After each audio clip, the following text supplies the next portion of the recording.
Thuhet se asnjë nën nuk pushon derisa ta gjej djalin e vet, dhe kjo nën kosovare e vërtetoi.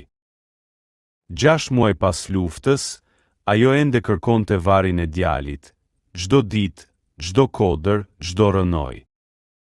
I kishte thënë dikur, kur të kthehesh, do të pres me flamur kuqezi në derë. Por ai s'u kthye kur. Lufta ja mori trupin, por jo shpirtin.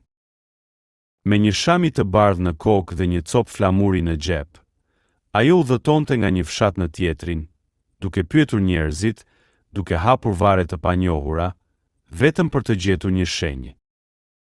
E kam një djalë. Më i bukur se pranvera, thoshte me zë që i dridhej. Pas 6 muajsh, një ushtar i tha, nëna, mendojmë se e gjetëm. Ajo ju afrua dhe e njohu me njëherë. Nuk bërtiti, nuk ra.